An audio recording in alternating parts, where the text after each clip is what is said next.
You are live.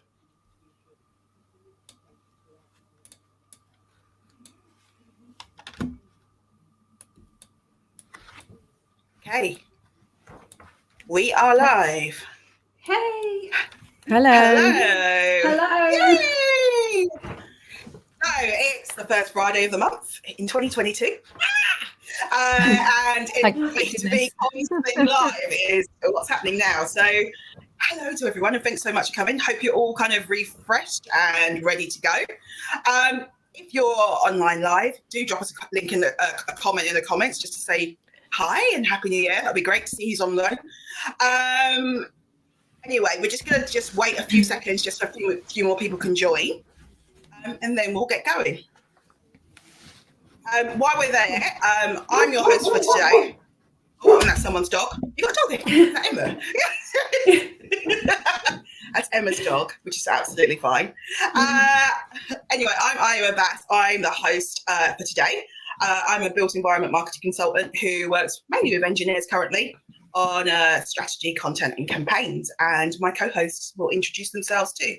Hi, Stacey. Do you want to go for I'll go next. Hello, I'm Stacey Meadwell. I'm a former property journalist turned content creator working with B2B businesses in the built environment sector. And the dog is quiet. Excellent. Hi, I'm Emma. I'm Emma Drake. I'm a communication consultant working predominantly with companies in the built environment. Fantastic. Okay, so today's topic is how to make the most of social for you and your business. So it all kind of relates around business to business marketing and communications, which is what we do. The format is the three of us answering 3 questions in just 15 minutes. And then we'll throw the door open to answer your questions. So if you've got anything, just make sure you drop them in the comments for us. And then at the end, we'll do our best to answer the questions. And by the way, this session is being recorded, and will be shared on social media and on all our timelines. So if you've got any questions, your name will be shown up on screen as well. And also, once we're done, if you've enjoyed this, please make sure you share it with others as well, because it really does help us to spread the word. Anyway, let's get started. So first question, which is from me, which is, why are you and your business on social media? Who wants to go first? You want to go first, Emma? Yeah, I can go first. No problem. Hi, everyone. So for me, as it often does, it comes down to purpose, really. And I see lots of businesses chasing social media accounts, on various platforms with no real idea of what they'll share or how or what they're sharing or what they're trying to achieve. So before they've even thought about why, or content, there's a sort of vain attempt to land grab all of the social media handles across lots of platforms. And I actually had this conversation literally just the other day.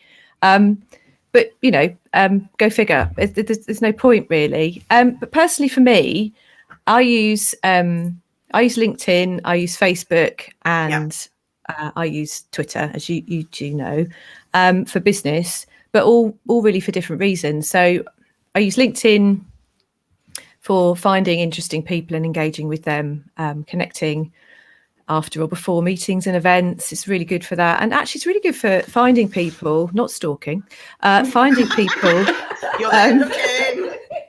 And keeping in touch with people that you haven't seen for years, that you've worked with, over 25 years. And it's great for that. We maybe don't have their email address any longer. Twitter, I use pretty much solely for podcast content, and I'm a bit more cheeky on there too for some reason. I think we all feel we have to be a bit better behaved on LinkedIn for some reason.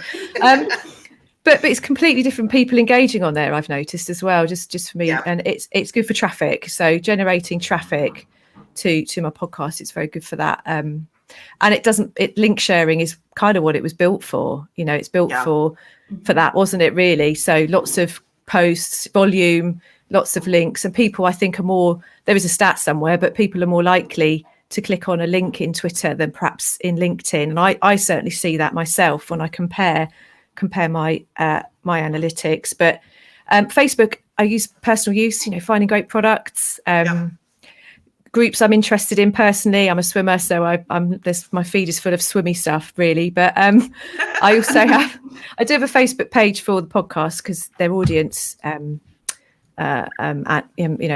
separation and audience analytics are really good for directly sort of targeting people as well. So yeah, that's kind of me, really. Great. And same question to you, Stacey. Anything you want to add to what Emma's just said?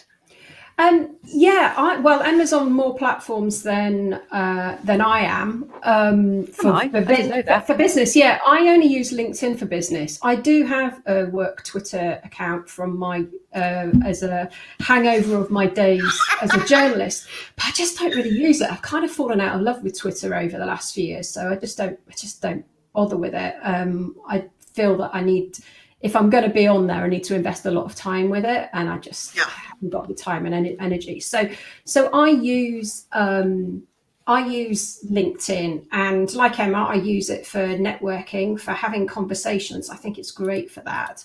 And I use it to build visibility and try out different content as well, because it's in some ways it's quite a good platform for trying different things. You know, you can do video, you can do presentations, you can do lives like this. So I like it for that, and I think it's a good platform for that. But it's interesting what you say, Emma, about the sort of tone of how you are on Twitter versus LinkedIn. And we may come back to that a little bit later on in terms of how to use social media platforms effectively. You want examples? No, it's more a case of how people. Yeah, it is the LinkedIn police, and it's more a case of how people use. Yeah, you're right. Social media, but I found that I've got a lot more relaxed on LinkedIn in terms of I've got a lot more chatty, and I felt, when I first started on there, I felt like I had to be a certain way, and actually learned over time that actually just treating it like a place to kind of chat to people and being more conversational and just being a bit more human was actually more effective. Again, we'll come on to effectiveness. Sorry, I'm jumping ahead. Sorry. You are. Sorry. We planned this. Anyway, on that question, I guess the only thing I would add is, I guess for me, it's very much about connection and staying front of mind, because I started my business just before lockdown, so like the month before lockdown, the original, and it was my way of connecting with people and actually building relationships and starting that kind of thing, because actually that's how I met you guys online, right? And I think you can start those relationships online and then take them off, and that's kind of how I've been using social media, is to build those relationships and that networking aspect, really, because it's such a key part of what we do. Okay, definitely. Next question. Sorry, I'm doing the technical stuff. Is that me or you? That's you, Stacey, I think. Yeah. Sorry, I'm asking it. I'm doing the technical bit and putting the question up and asking it. It's all too much for me to do. Come on, you can do this. So what's hot and what's not on social media? Do you want to go first? Yeah, I think this year is kind of all about, it happens, you see it in the architectural world as well, like collaboration and partnering, right? That whole thing of kind of who you're working with, being part of a team. We're doing it in bids, people are doing it on projects. And I kind of think on social media, that's how you get a lot more bang and impact. So for me, it's about that kind of, I've got a concrete panels company who I do work for. And on social media, we always tag their partners. Why? Because you might get a reshare, which helps your engagement, your post, your reach. You go in front of new people. And, their highest post was reshared by an MD of one of their clients. And that post went through the roof for them. So I think it's that kind of thing of collaboration. And also you could collaborate in ways of like we're doing here and doing kind of LinkedIn lives, because then it's like I access your network and vice versa. You spread the word way more. So I think collaboration and partnering for me is kind of one of those kind of hot things on social media at the moment. And also I think as well, it's kind of like, don't be afraid to kind of share your experiences and know-how. Everyone's got something special that they bring to the table and what they do. And don't ever kind of hide it under a bushel and say, I don't necessarily know. I'm not the professional. I'm not the expert. Why would someone want to listen to me? I think you've got to kind of share your experiences and know-how to kind of, I guess that's what keeps you hot and relevant, right? So, that's my kind of hot. My knots, which I'm actually going to change, is moaning on LinkedIn. I love it. It's a brilliant one.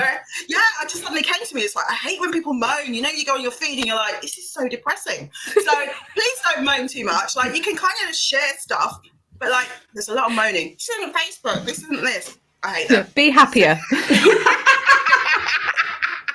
Don't care what's going on in the real world. No. I know exactly what you mean, though. Yeah. It's interesting because we haven't shared these. We honestly haven't. So we're hearing these for the first time. So yeah. Over to you, Emma. So I think personality is hot. What's hot? I think personality is going to become even hotter in 2022. We hear a lot about authenticity, don't we? But that doesn't mean bearing your soul, and it's kind of linked to your moaning comment, but it doesn't mean bearing your soul on social media. You know, you don't have to. You can do that if that's what you need to do, and that's what you need to make your day better. Do that, absolutely. But it can be hard, especially if, you know, we talk about business to business here, and it can be quite hard to do that if you work in a company and you have to have sign off on your content, and people are a little bit more, you know, perhaps a little bit more guarded about showing personality. If that's the right word. But I think an easy way to do this is, you know, just think about what sort of stuff you like. You're starting from scratch as a business, and before you get strategic and before, you know, you develop your strategy, you know, what is it you like, you know, and don't like? What do you think is good? What's worked incredibly well in your opinion? And have you got an opinion on things that you don't like? You know, like we're talking about now, really. Helen Reynolds actually is a really great one to follow for more on personality. If you can give her a little search on, she's a social media trainer. I spoke to her on the podcast recently. That's coming out later. But my not so hot is inane polls now. Before you two kick off at me. We've just done 2 this week. So context is everything, right? So these are the sorts of polls that are designed to chase the algorithm. You know, the ones I mean, you know, people randomly talking about COVID and whether we should wear masks or not, or, you know, you can tell that they are inane. They just drive me a bit mad. And, you know, they work brilliantly for some people. So if it's working for you, then great. But my advice would be, don't just do what others are doing. It comes back to purpose and why you're there in the first place. And if it's high volume of followers that you want to convert to something with that sales or whatever, then maybe, you know, sort of inane poll volume seeking, algorithm seeking polls are for you. That people buy me, so connection's much more important for me. Now some people are very good at polls and funny polls and interesting polls. Stacey is one of them. Stacey does some great polls. See, context is everything. I was getting there because they show personality and they show, you know, and the poller in this case, Stacey, she interacts with everyone's comments afterwards as well, which is really, really great. But creating awareness is not a thing for the sake of it. Actually, it was Andrew Bruce is a newsletter. If you're not following him on LinkedIn, that's worth a look as well. And he did a newsletter this week saying paying attention to attention. That's what it was called. And it's worth a read. He's basically saying that awareness is pointless unless it gets the results in terms of the creation of memories and associations. And I think he's got a real point there. Okay. You know, it's not content for content's sake. So that's my not so hot. I think polls are, you know. No, I agree with both of you about you know, personality. Definitely, if you know, obviously within the constraints, or if you working for a big business, and sometimes they'll have rules about what you can and can't do. But if you can show a bit of personality, then fantastic. And yeah, I think chasing the algorithm can. You know, I like to say, I was doing polls quite early on before they became a thing. And you were. Everyone started moaning about them. And actually, I've backed off from doing the polls a bit because there's so much of a backlash about them now. But yeah, chasing the algorithm, I think it's all about, you know, I think what's hot is the quality rather than quantity. And it's what are you? And it also comes back to the first question about, you know, what is the purpose? You know, if your purpose is to get, like, you know, thousands of views, then fine. But if your purpose is to get quality leads or to make quality connections, then, you know, are you doing the right thing? Are you creating the right content for that? So I say, yeah, hot. agree with what both of you say. The not, and nobody who's seen any of my posts will be surprised about this, is don't say you're delighted about stuff. Oh yeah.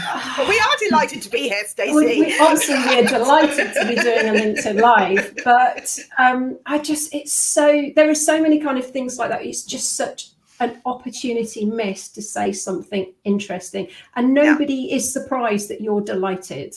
One of the things I say is you probably get more attention if you said you were absolutely livid about something than if you said you were delighted. Back to moaning, Stacey. Yeah, exactly. Sorry, I do moan about people using delighted. So not saying you're delighted. I do have another not, but it's got something that I think we're going to talk about in the next section. Okay.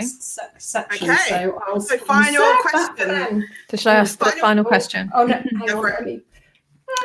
So how do you get the best out of your social media in 2022? So Stacey, you've just spoke, so we'll give you a little rest so you can get your thoughts together again. But so Io, do you want to go first on that one?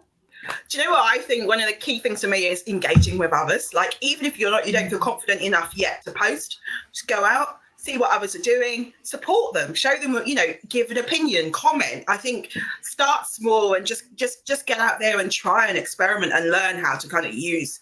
I'm talking about LinkedIn, but also Instagram, any of those channels. I think go out and be part of it, I think. And, even if you don't post, there's great communities on, freelance chat or whatever, or there's loads of communities on Twitter, on Instagram. So I guess find who you're interested in and start to connect and just engage. That's my biggest tip for kind of how to get the most out of it. And then you see how it works and you start to build relationships.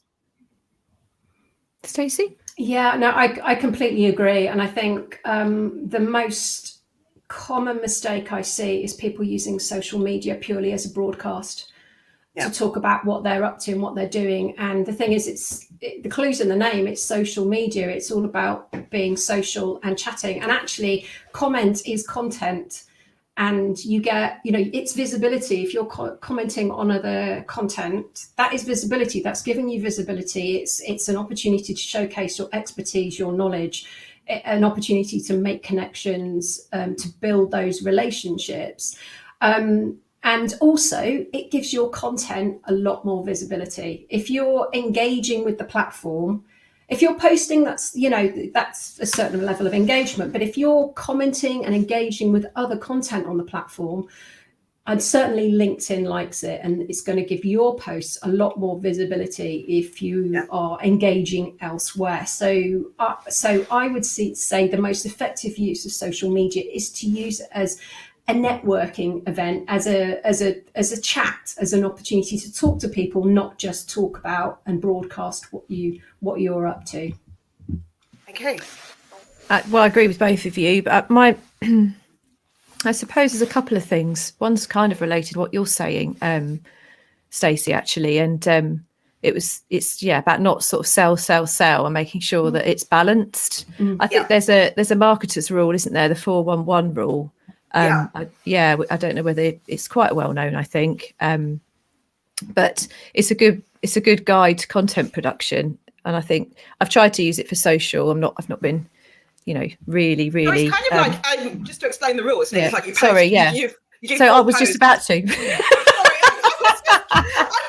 I didn't realise. Sorry, go for it. No, that's fine. That's fine. We're also over time. Well, are we? Okay. So the 4-1-1 rule is basically for every 6 posts, let's say, only one should be a sales or promotional post about you or your business.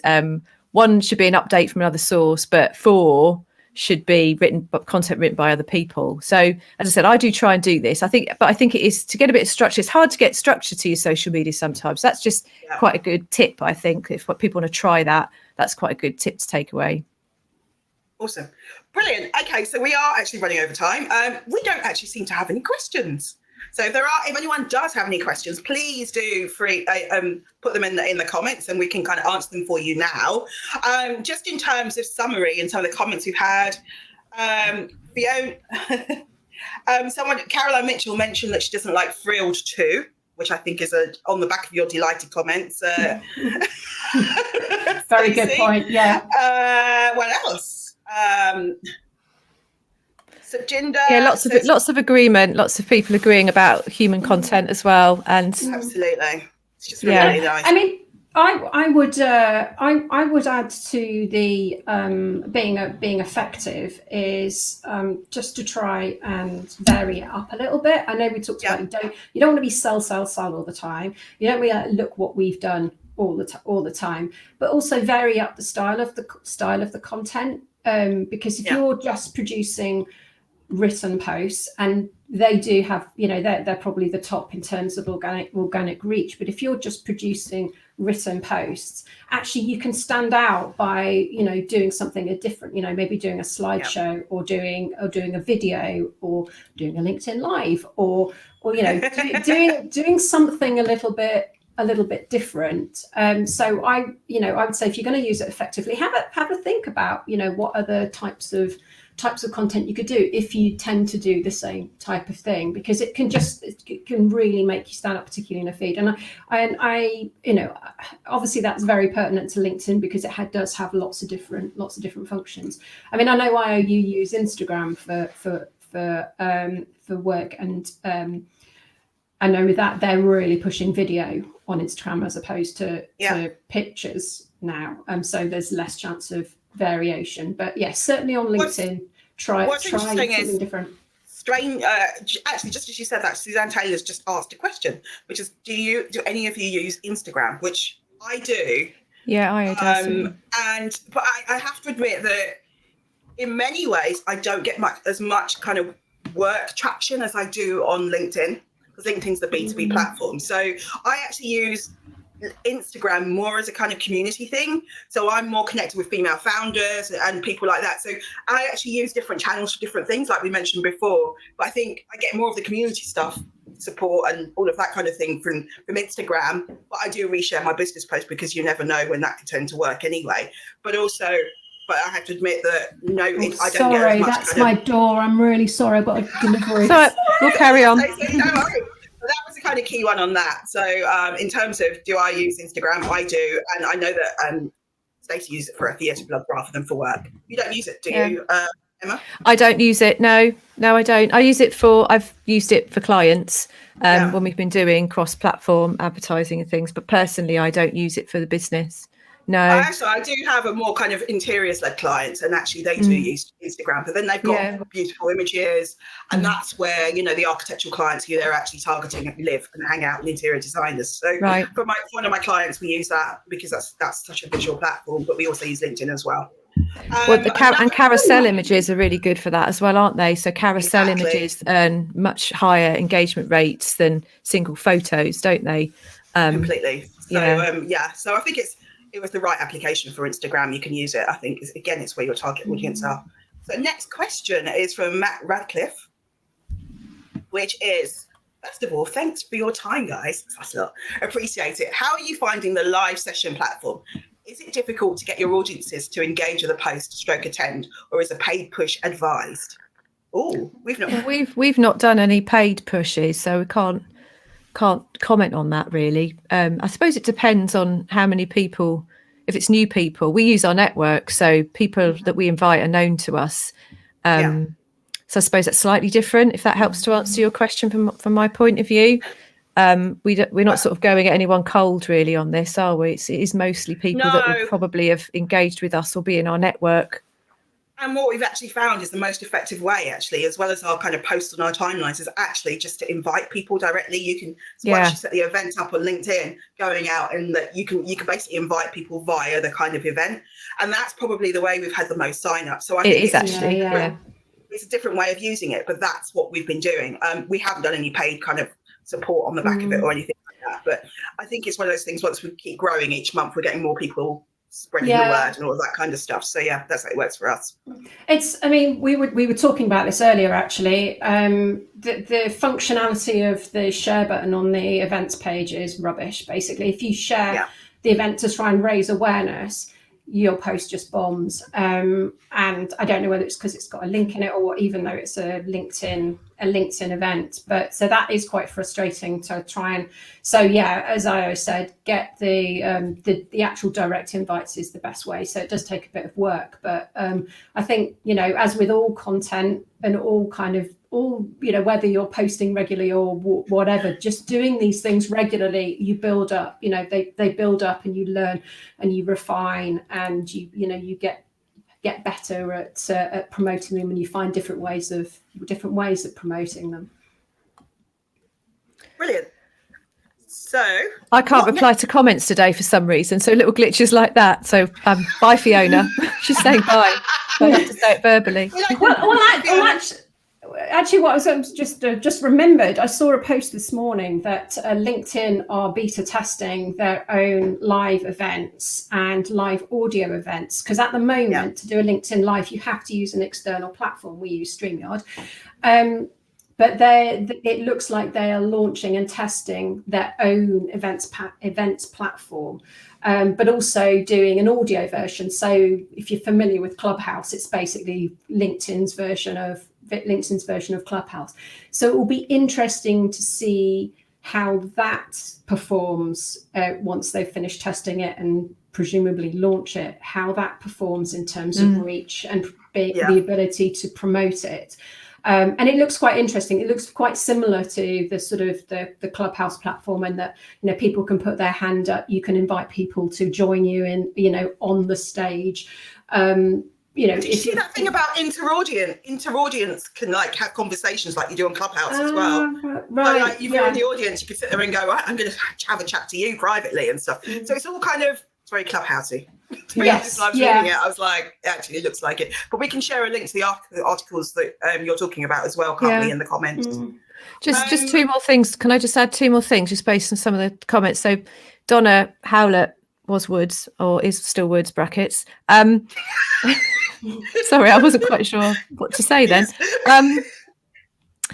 Said she came through someone in our network. So you know, that is how LinkedIn, that's brilliant. That's how it's supposed to work, isn't it? Because you come up in people's feeds when they're going to something and other people see it. I also do share it on my other platforms, mostly Twitter.